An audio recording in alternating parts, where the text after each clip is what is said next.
Tiniyak ngayon ni Pangulong Aquino ang patuloy na suporta ng pamahalaan sa Department of Health upang maipaabot ang serbisyong pangkalusugan sa lahat ng mamamayan. Sa kanyang mensahe sa anibersaryo ng DOH, binigyan din ng Pangulo na ang kalusugan ng sambayanan ang susi ng maunlad na ekonomiya ng bansa. Si Elena Luna nag-uulat ng live mula sa Palasyo ng Malacanang. Elena, magandang hapon sa iyo. Magandang hapon, Kirby. Mas maganda na umiwas magkasakit kesa magpagamot ng sakit. Ito ang mensahe ni Pangulong Aquino sa kanyang pagpunta sa anibersaryo ng Department of Health na ginanap sa DOH compound sa Maynila. Ang susi sa malusog na ekonomiya ay malusog ng mga mamamayan. Ito ang binigyang diin ni Pangulong Aquino sa kanyang pakikiisa sa ika-115 taong anibersaryo ng Department of Health. Ang tagumpay natin bilang isang bansa ay nasusukat sa kakayahan nating paglingkuran ang mga maralita nating kababayan. Ang bawat Pilipinong nabibigyan ng pagkakataong makamit ang inaasam na kapalaran sa pamamagitan man ng mga bago silid-aralan sa mga liblib na baryo o sa mga modernong sa mga kanayunan ay patunay na nagagawa ng pamahalaan ang mandato nito sa taong bayan. Sa programa, kinilala ni DOH Secretary Enrique Ona na sa ilalim lamang ng Administrasyong Aquino na bigyan ng malaking budget ang kanilang ahensya. Simula nang tayo manungkulan, walang patid nating inaangat ang budget ng DOH. Mula sa 28.68 bilyong piso noong 2010, nasa 51.07 bilyong piso na po ito ngayong 2013.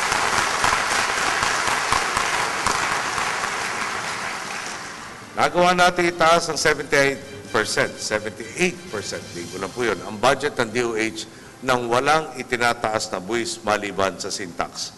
Bahagi ng pangangalaga ng gobyerno sa kalusugan ang pagpapalawig ng mga nakikinabang sa PhilHealth. Ang ginawa nating aksyon mula sa 57.2 milyon na ating dinatan umabot na po sa 79.1 milyong Pilipino ang enrolled sa PhilHealth. Hindi lang po yan, bukod sa 23 case rates package at sa Z-benefit package, inilusad din po natin itong Pebrero ang expanded Z-benefit package. Kung dati tanging mga catastrophic disease gaya ng breast cancer, prostate cancer, at acute leukemia ang libreng maipapagamot sa pamamagitan ng no balance billing policy, ngayon po ay kabilang na rin sa listahan ang ilang sakit sa puso tulad ng coronary bypass at ang pagtatama ng mga butas at maling posisyon sa malalaking ugat ng puso.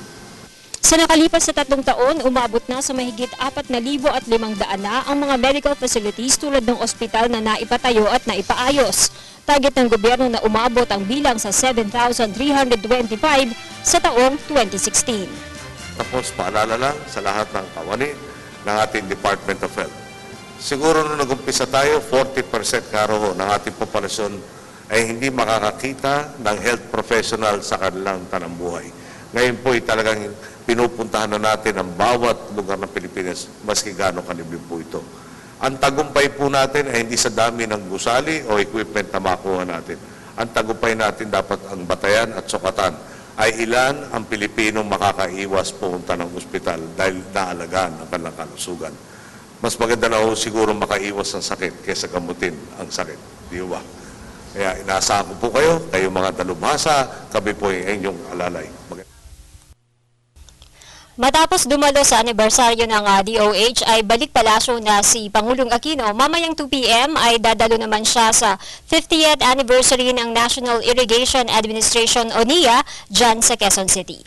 At yan ang ating balita mula dito sa Malacanang. Sa tulong ng RTVM, ako si Elena Luna para sa Telebisyon ng Bayan. Maraming salamat sa iyo, Elena Luna, na nag-uulat ng live mula sa Palasyo ng Malacanang.